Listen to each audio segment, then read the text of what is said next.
All right, we'll start with Malika here on the right. Hi, Tyrese, all the way in the back. Malika Andrews, ESPN. The only lead change of the entire game was your game winner, and they say one time is luck, two times is a habit, three times it's the truth. So what's the fourth time that you're able to take control of a game like that in the NBA Finals? I don't know. I think we're just really resilient group. We just do a great job of just sticking in and just settling into the game. And through the course of the game, it kept getting, it felt like it could get ugly. It could, who knows where this game is heading. I thought we did a great job of just walking them down. When it gets to 15, you can panic, or you can talk about how do we get it to 10, how do we get it to 5, and from there. So, I think all series, that's what we've preached as a group is, when we get down big, let's just find a way to incrementally get it down. And it was at 15, and we got it to 8 pretty fast, and that gave us confidence. We kept getting stops, Miles and Andrew made big play after big play down the stretch. Miles got a wide open look on the wing, missed that one, but we just stuck with it. Andrew was huge down the stretch, and we got a big stop there, and they got a lot of confidence in me to make that shot. So I don't know what you say about it. I just know that this group is a resilient group, and we don't give up till it's zero on the clock. I had a pretty good idea. Yeah. Over here on the right. Tyrese, Rick mentioned that you guys huddled up during the challenge there and just basically said, we get a stop here, we're going to go. Just one, how much confidence and faith do you have in those situations to not necessarily need a timeout to stop? And then was that a spot on the floor that you sort of were trying to get to? We normally kind of see you go to that middle of the floor, little lane there. Yeah, I think our conversation was more of a hypothetical because we thought Pascal got fouled there. I was surprised there wasn't a call there. We didn't really know. With time on the clock, we saw a reset to 14 rather than a full shot clock. So at first we were talking about, do we trap twice and foul? And then we said, okay, there's difference on the clock. Let's just be solid, get a stop, and then rebound and run. And, Obi came up with it. I don't even know who came up with the rebound. I just know the ball ended up in Obi's hands, and then he passed it to me. So I thought we just did a great job of sticking with it and just, staying solid. In that situation, we had a couple dumb fouls. I had a couple dumb fouls there late in the fourth, sent him to the free throw line. But we just, showed our chest. We're solid. Had to get a big rebound there. That's a big rebound, especially with the guys on the court they have with Dort and Caruso crashing the glass. And, we got the rebound and just made a play on the offensive side. So, I'm obviously confident in my ability and feel like if I can get to, that spot, I feel very comfortable in there. It's a shot I've worked on a million times, and I'll work on a million times more. So, we just have confidence in that shot. First row on the left. Ty, you guys turn it over 25 times. Shea goes for 38. This team is 36-1 in this building with a 15-point lead this year. Like, this is not the formula to win a game. And then some guys don't have these moments once in a lifetime. You've had 4 in 6 weeks.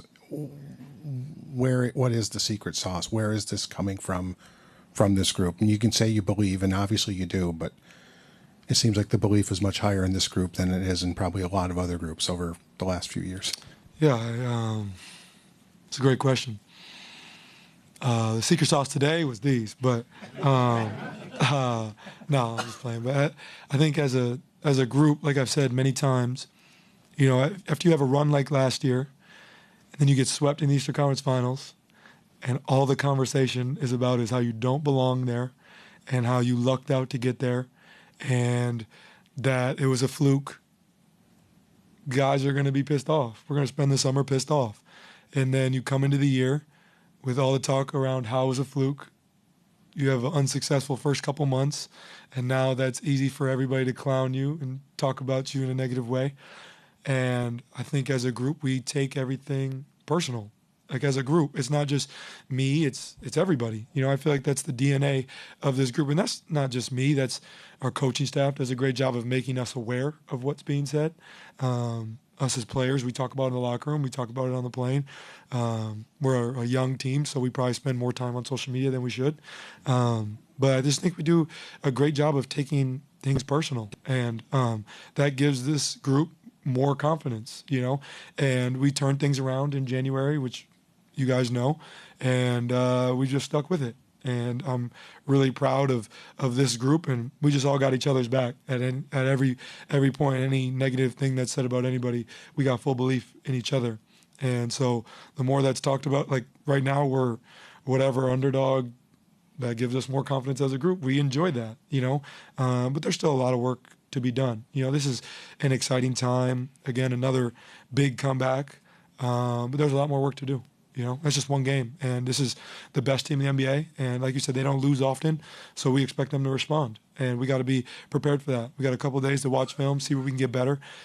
This game, if you look at all the numbers, it's not the recipe to win. We can't turn the ball over that much. We got to do a better job of being in gaps. Got to do a better job of rebounding. Got to do a better job all over the floor. But come May and June, it doesn't matter how you get them, just get them. So we'll take it. We'll enjoy this one tonight. But understand we got another game coming up in this tough building, and we got to be prepared for that. So, like I said, we're just a confident group. We got each other's back, and we'll give up to the clock at 0. I really don't have like the full answer. I can't tell you everything that.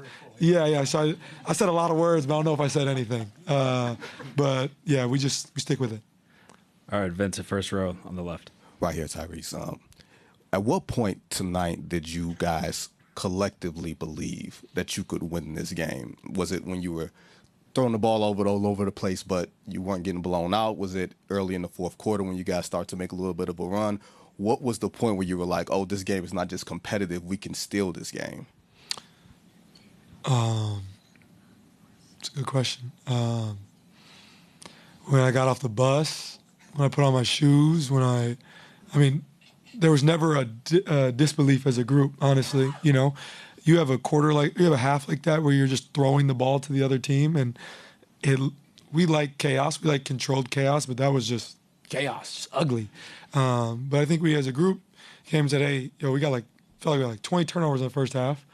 We only gave up, I don't remember how many points, I think it was 9. Yeah, that's not that bad, if you think of it that way, try to look at it glass half full.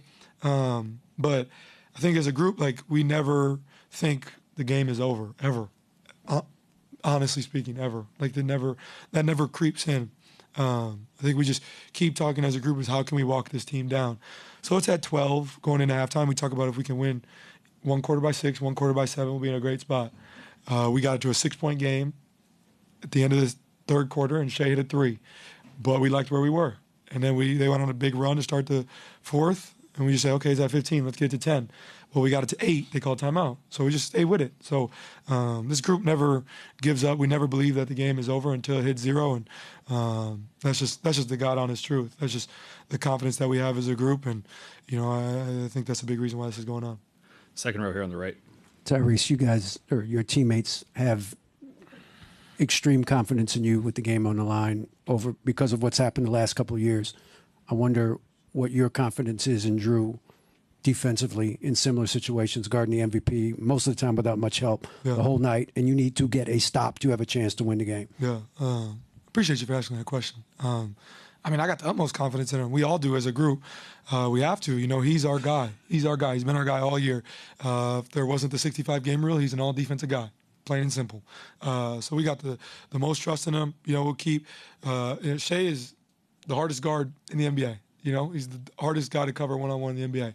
So, there's no one look we can give him, that is going to be, that's going to work every time. But, we trust Drew in those situations. We're showing help as much as we can. But, he's doing a lot of the dirty work. He's done a lot of the dirty work for years now. And that's his calling card in this league. And he's an elite defender. So, Shea's not an easy cover by any means. But Drew is just doing an unbelievable job of, you got to understand, Shea makes a lot of tough shots, and you can't overreact to them. You just can't, because there's no way to live that way. I think if he's going to make those, you got to just get the ball out and go right back at him. So that's the way we look at it. And I thought Drew did a great job tonight. Aaron did a good job when Shep had to guard him.